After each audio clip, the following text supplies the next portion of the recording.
Welcome to Her Remarkable History. Remember, to support, please subscribe. The sorrowful death of Jane Seymour.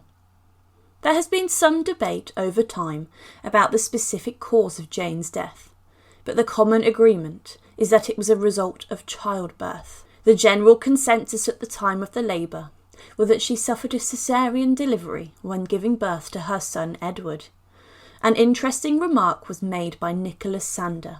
He was a Catholic writer with no love for Henry VIII, and he wrote that Jane Seymour was in severe labour in a difficult childbirth.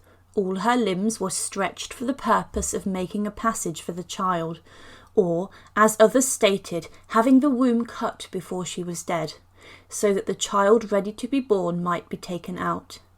The travail of the Queen being very difficult, the King was asked which of the two lives was to be spared. He answered, the boy's, because he could easily provide himself with other wives. It was then believed that a caesarean section was then performed, but there is actually no evidence to support this claim, nor was there any record of this being carried out on a living mother before the 1580s.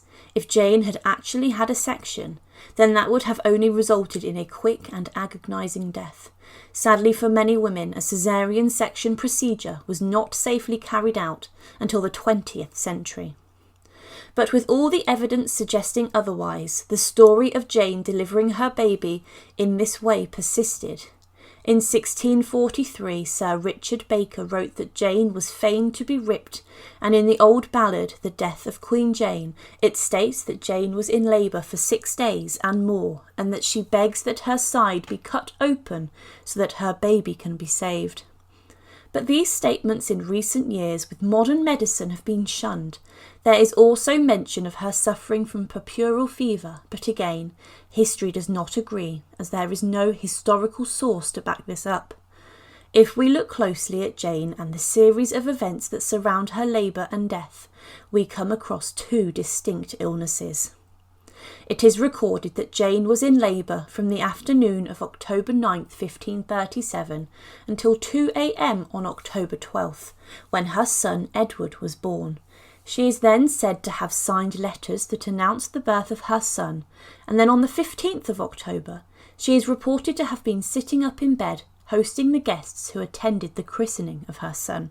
These small moments are enough to rule out a caesarean section, and another interesting fact is there is no evidence to support any complications throughout the whole thing, something which the health of her son is testimony to. It wasn't until 4 days after the birth of Edward that Jane started to become unwell. Her chaplain and physicians, in a bulletin, described Jane to have suffered a natural lax, by reason whereof she began to lighten, become more cheerful, and, as it appeared, to mend, and so continued till towards night. All this night she hath been very sick. Jane is then reported to have recovered the next day, which happened to be a Wednesday, and then there are no further reports of her being unwell again until Friday, October 19th, where her condition is said to have worsened over the weekend. On Monday, Jane is said to have been in great danger, and on the Tuesday the King was summoned to her bedside, because it was clear that poor Jane was dying. Then, on the 12th of October 1537 at 2 a.m, Jane Seymour passed away. Initially her death and illness were put down to the fault of them that were about her, and suffered her to take great cold, and to eat things which the fantasy in her sickness called for. The bulletin that wrote that report is the only written evidence relating to Jane's illness. It suggested that Jane may have had food poisoning, which was unpleasant but did clear up quickly. The second report talks of Jane taking great cold, something that has led to the climax of Jane dying from puerperal fever.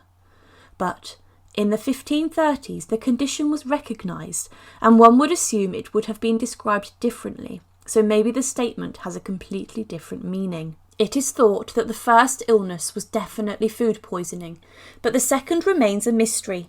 There was no report of puerperal fever or puerperal sepsis, although you cannot 100% rule out sepsis. These findings were taken by Alison Weir to 5 medical professionals, and they were sceptical as there was no documented fever, and there are other clues that make it seem more likely that Jane died from a combination of other factors. The fact that Jane is documented as hosting guests after the christening and eating rich foods make it unlikely that she developed a puerperal fever, as she would have deteriorated quickly. The small details that are available make it more likely that Jane actually died from a combination of dehydration and an embolism, leading ultimately to heart failure. Jane had given birth at Hampton Court Palace, the place she and Henry had been calling home, but when she died, Henry was devastated and withdrew to Windsor. It was then, on November 1st, that Henry decided that Jane should be buried in St George's Chapel at Windsor, and that Monday the 12th of November would be the date of her burial. The royal court was then ordered to wear mourning, and the clothes were then issued to the household from the Great Wardrobe. It's believed that Henry would have worn purple, whilst everybody else wore black. Henry only chose the date and place of the funeral, and left the rest of the details to others. The funeral plans were delegated to Sir William Paulet and the Duke of Norfolk. Their duties were to gather a suitable cortege to take Jane's body from Hampton Court to Windsor, and this is probably an indication of Henry's grief over Jane's death, as he usually took a great interest in ceremonies of this kind, and custom of the time was that the king would not attend the funeral himself. An interesting fact is that Jane was actually the first Queen of England to die in good estate since Henry's own mother, Elizabeth of York. The protocol that was used for Elizabeth's funeral was researched by Norfolk and Paulet, and a letter was then written to Thomas Cromwell outlining what they had found. Elizabeth's funeral had included 7 marquesses and earls, 16 barons and 60 knights, along with numerous members of the king's household. Norfolk and Paulet believed they could improve on this. Norfolk summoned the Duke of Suffolk, the Marquess of Dorset, Exeter, and the Earls of Surrey, Oxford, Rutland, Wiltshire, Sussex, Hertford and Southampton. Also to be included were the Lord Privy Seal, Thomas Cromwell himself, along with the Lord Chamberlain, and many other barons and knights. These noblemen were considered of sufficient importance to honour the deceased. Norfolk then ordered 200 masses to be sung for the repose of the Queen's soul, and he also requested that Cromwell ask the King if he felt a dirge at St Paul's Cathedral was appropriate. Jane then had her body partially eviscerated and her entrails were buried in the Chapel Royal at Hampton Court Palace. Her body was embalmed and dressed in a robe of gold with jewels, and a crown was placed on her head. There Jane laid in state in a chamber surrounded by tapers for several days, and masses were sung all day and all night near an altar for her soul. The first ceremony of the obsequies was the translation of the body to the Chapel Royal. The funeral began with the pronouncement of the Lancaster Herald to those gathered to pray for the Queen's soul. The body was then moved to the catafalque in the chapel, where it lay in state for another week, watched over in vigil by the Queen's ladies and other household servants, along with the chief mourner, the King's eldest daughter, the Lady Mary. Mary paid for masses to be sung for Jane and took over running the Queen's household until it was disbanded. Then, on the 8th of November, the cortege left Hampton Court and made its way to Windsor.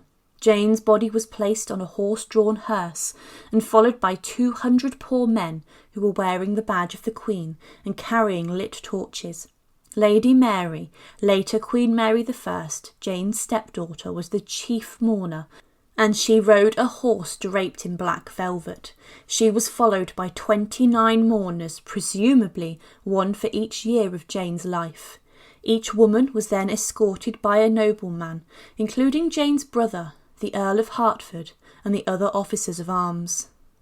There was also a lifelike effigy carried in the procession, and along the way the crowd stood in silence and watched as Jane passed by.